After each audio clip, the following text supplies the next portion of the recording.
The crystal glass chimes sliced through the laughter like a guillotine blade.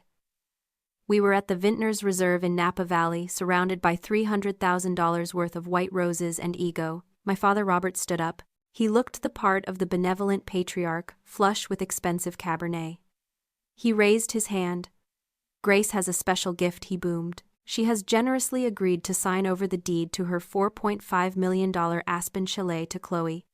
A headquarters for her new brand." The applause was instant. Thunderous. I froze. This wasn't a toast. It was an ambush. He thought the public pressure would crush me into compliance. He was about to find out just how wrong he was.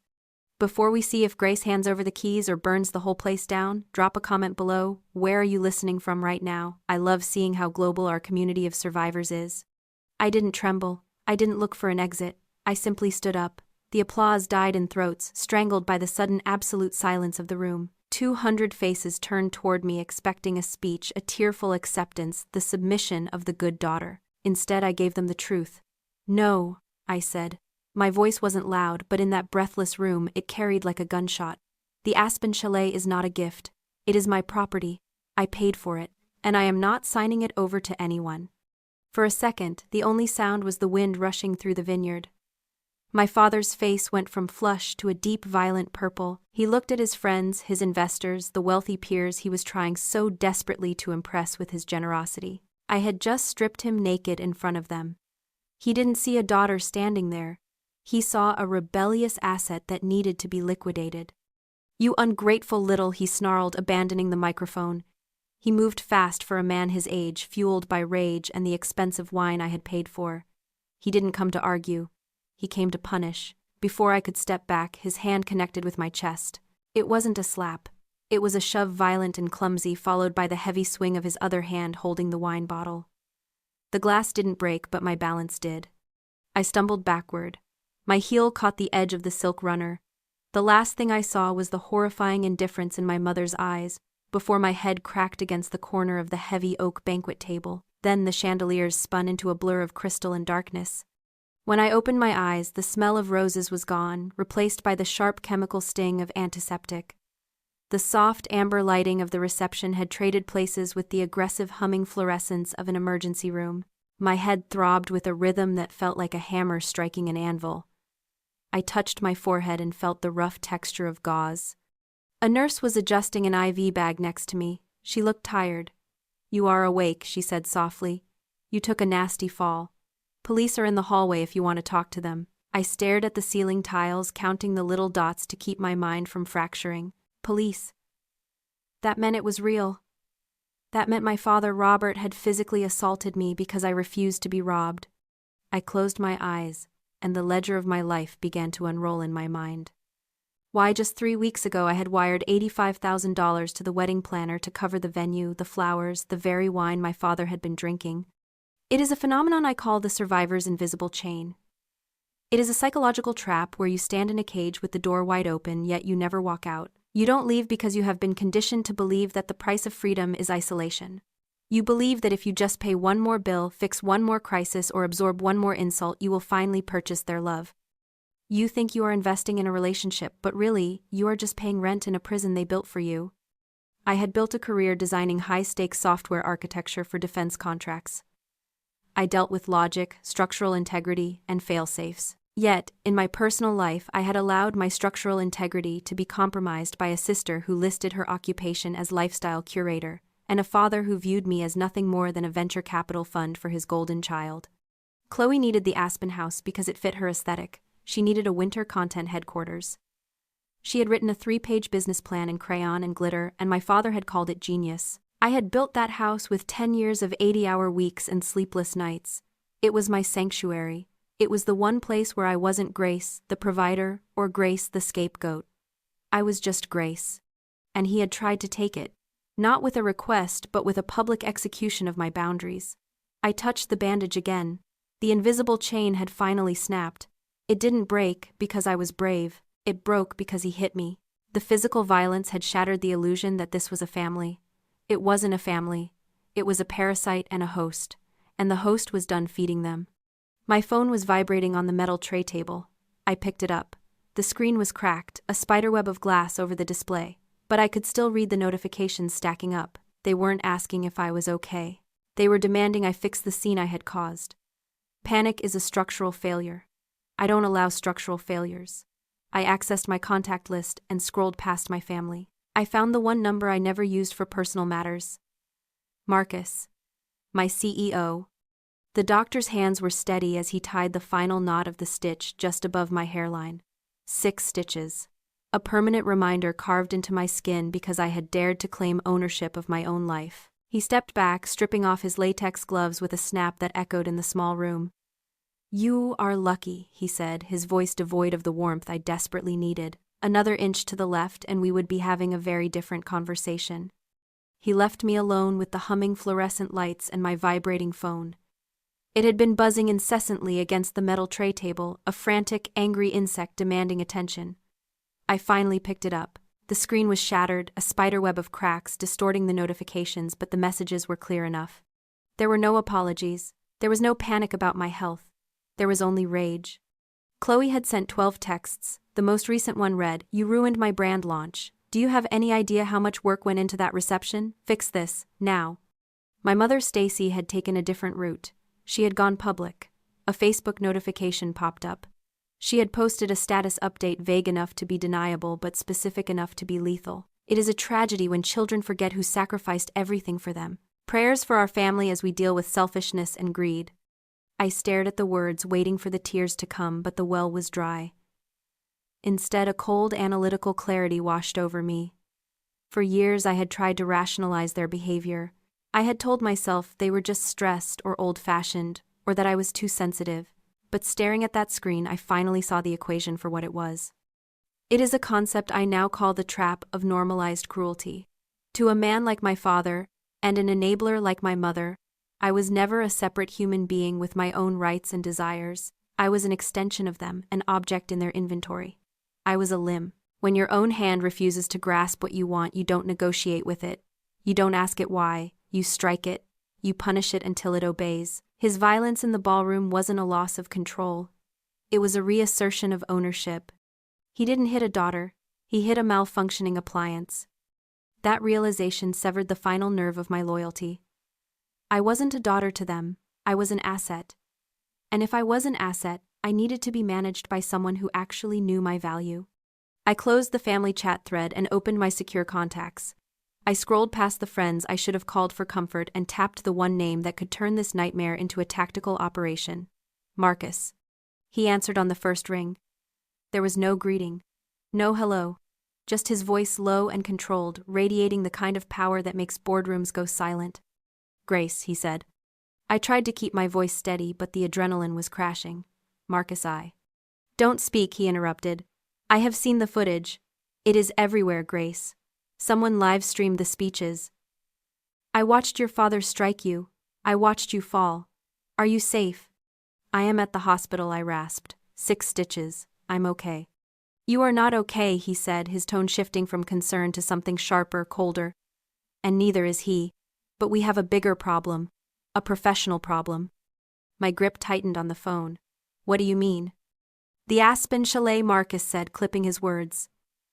"It isn't just your vacation home. When you took lead on the Defense Grid project last month, we registered that address as a Tier 1 remote secure facility so you could work through the winter. Do you remember signing the clearance forms?"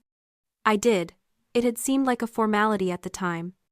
"That means," Marcus continued, his voice dropping an octave, "that your father didn't just try to steal a house.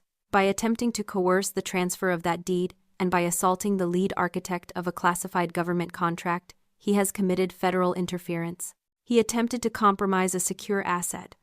The air left my lungs. The scale of the disaster shifted instantly. This was no longer a civil dispute or a family tragedy. It was a federal incident. "I am initiating Protocol 0, Marcus said. "I am not sending a lawyer, Grace. I am coming myself. I have the legal team in the car. We will be at the venue in 20 minutes. Do not sign anything. Do not agree to anything. Let them think they have won until I walk through those doors." The line went dead. I lowered the phone, my hand trembling not with fear but with the terrifying realization of what was about to happen. My father thought he was fighting a disobedient child. He had no idea he had just declared war on the United States defense sector. Back at the Vintners Reserve, the celebration had decayed into a grim, joyless pantomime.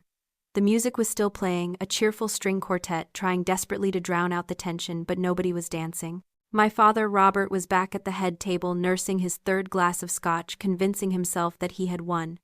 He told the guests I had left due to a medical episode.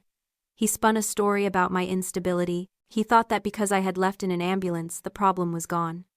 He didn't know that the problem was currently parking a matte black SUV at the front entrance, flanked by two other vehicles that looked less like wedding transport and more like a motorcade. The double doors to the reception hall swung open. It wasn't a gentle entrance, it was a breach. The heavy oak doors slammed against the walls, silencing the quartet instantly. Marcus walked in. He wasn't wearing a tuxedo. He was wearing a charcoal suit that cost more than the venue, and he moved with the kinetic energy of a predator entering a paddock of sheep. Flanking him were three men carrying briefcases and the distinct, rigid posture of high-level legal counsel. My mother, Stacy, was the first to react. She stood up, her napkin fluttering to the floor. "Excuse me," she said, her voice shrill with indignation. "This is a private event. You cannot just barge in here. Who do you think you are?" Marcus didn't even look at her. He kept walking until he reached the center of the dance floor directly in front of the head table. He looked at my father. "Robert," Marcus said. His voice wasn't loud, but it projected to the back of the room without a microphone. "I believe you have something that belongs to my lead architect." My father blinked the alcohol, slowing his processing speed. He squinted at Marcus, trying to place him. "I don't know who you are," he slurred, standing up unsteadily. "But you are trespassing. Security, get this man out." No one moved. The security guards my father had hired were staring at the badge. Marcus's head of security had just flashed them. They backed away against the wall. "I am Marcus Vance, CEO of Vance Defense Systems," Marcus announced. "And I am not trespassing. I am responding to a security breach involving a federal asset." A ripple of confusion went through the room. Chloe laughed, a nervous, high-pitched sound. "Federal asset," she scoffed. "It is a vacation house. Grace is just a computer nerd. Stop being dramatic." Marcus turned his gaze to my sister. It was the look a lion gives a gazelle before the pounce. "You think so?" Marcus asked. He signaled to one of the lawyers, who snapped open a briefcase and produced a thick document stamped with red ink. "Let me educate you," Marcus said, his voice dropping to a register that vibrated in the floorboards.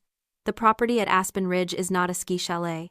As of 3 weeks ago, it is the designated Tier 1 remote command center for the North American Cybersecurity Grid Project.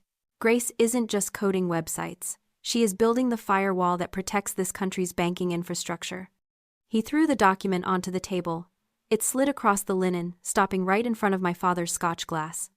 By assaulting the lead architect to coerce the transfer of that deed, Marcus continued, the air in the room turning to ice. "You didn't just commit domestic violence. You attempted to compromise a secure facility. You committed corporate espionage and federal interference."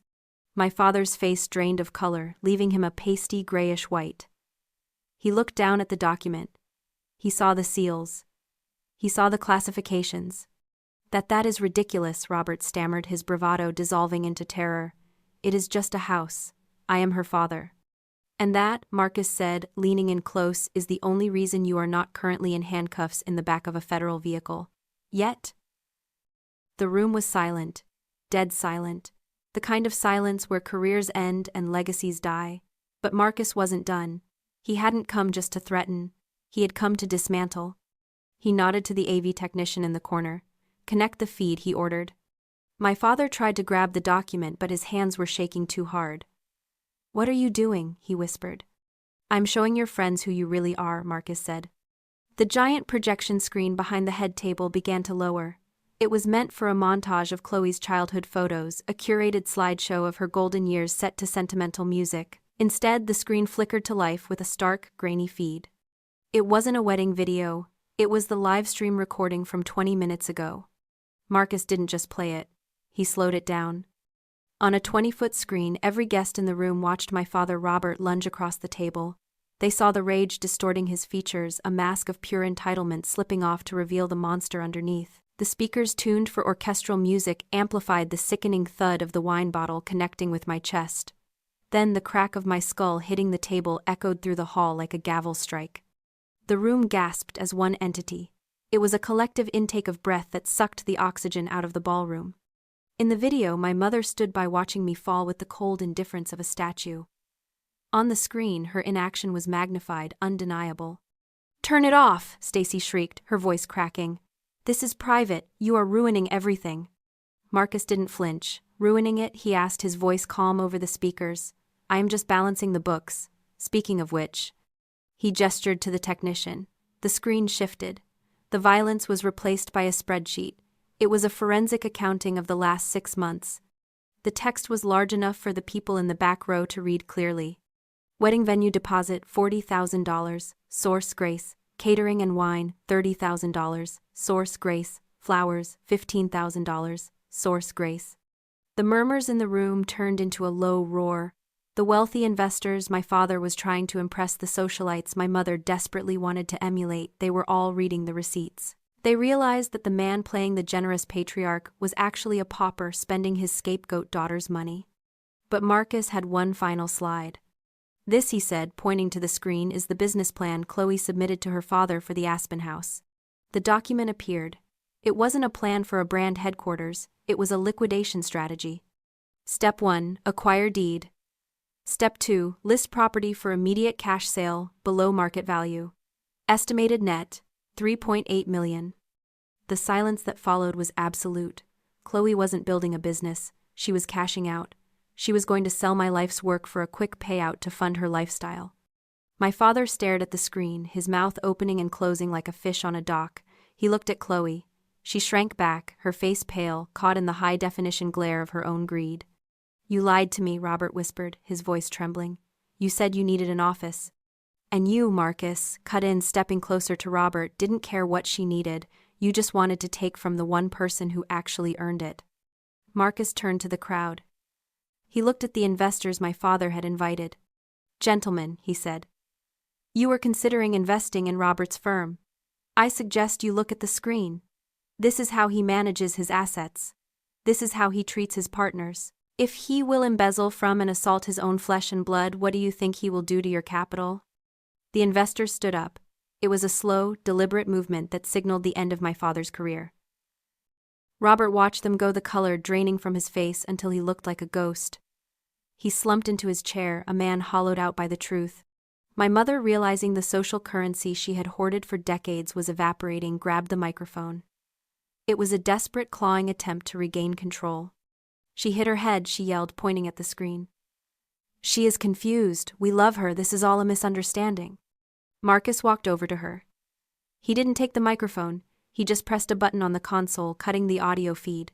Her mouth kept moving, shouting excuses, but the room was silent. He pulled out his phone. "I have Grace on the line," he said. He tapped the speaker icon. My voice, raspy and weak from the hospital bed, filled the ballroom. I didn't say much. I didn't need to scream. I just said 5 words that ended the Whitman family legacy forever. "I am pressing charges, Marcus." The aftermath was less like a negotiation and more like an avalanche. Once the first stone moved, the entire mountain came down. My father was arrested that night.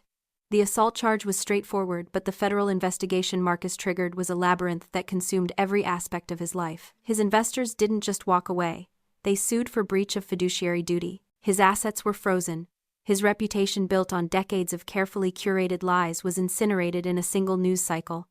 Chloe's downfall was even faster.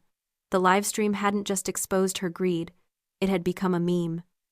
The image of her shrinking back while Marcus exposed her business plan was shared millions of times. Her sponsors dropped her within 24 hours. Her follower count plummeted. She tried to post an apology video blaming stress and confusion, but the internet is merciless to those who are caught in 4K. The comments section was a graveyard of her career. Stacy, my mother, tried one last time to reach me. She called me from a burner phone while I was still in the hospital. "Grace," she wept, "you have to stop this. Your father is in a holding cell. We are losing everything." I listened to her sob, waiting for the old guilt to kick in. Waiting for the urge to fix it, to pay the bail, to smooth it over. But the survivor's invisible chain was gone. "You aren't losing everything, Mom," I said, my voice steady despite the pain in my chest. "You are just losing the things you stole."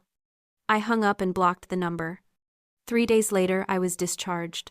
Marcus offered to send a car, but I declined. I needed to drive myself. I needed to feel the steering wheel in my hands to control the direction I was moving. I didn't go back to my apartment in the city. I drove north. The air grew thinner and colder as I climbed into the mountains. The landscape changed from vineyards and rolling hills to jagged peaks and pine forests. When I finally pulled into the driveway of the Aspen Chalet, the sun was setting, painting the snow in shades of violet and gold. It looked exactly as I remembered it, the floor-to-ceiling windows reflecting the mountains, the heavy timber beams. It was a fortress of solitude I had built to protect myself from the noise of the world, but as I walked inside, it felt different. It wasn't just a shelter anymore, it was a victory monument. I walked out onto the balcony. The cold air bit at my cheeks, sharp and cleansing. I looked out over the valley at the lights of the town twinkling below. For 29 years, I had believed that my value was conditional. I thought I had to earn my place at the table by paying the bill. I thought love was a transaction where I gave everything and received tolerance in return. But standing there, breathing the thin, clean air, I realized the truth. I hadn't lost a family. I had escaped a cult. I had broken free from a system designed to harvest my labor and discard my humanity. My phone buzzed. It wasn't a threat or a demand. It was a text from Marcus. Contract secure. Team is ready when you are.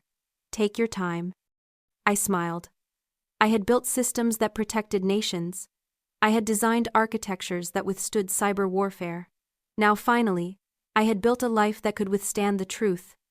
I turned away from the view and looked into the camera, breaking the fourth wall for the first time. If you are listening to this and you feel that familiar ache in your chest, the feeling that you are only loved for what you provide, I need you to hear me. You are not a resource, you are not an ATM, you are not a backup plan. Walking away is not failure. It is the ultimate act of self-preservation. It will hurt. They will call you selfish. They will try to destroy you when you stop feeding them. But let them try. Because on the other side of that fire is a life that actually belongs to you. My name is Grace. I am an architect. I am a survivor. And I am finally completely free. If you've ever had to choose between your dignity and your family type, I choose me in the comments. Let's start a revolution of self-worth. Don't forget to like and subscribe for more stories of justice.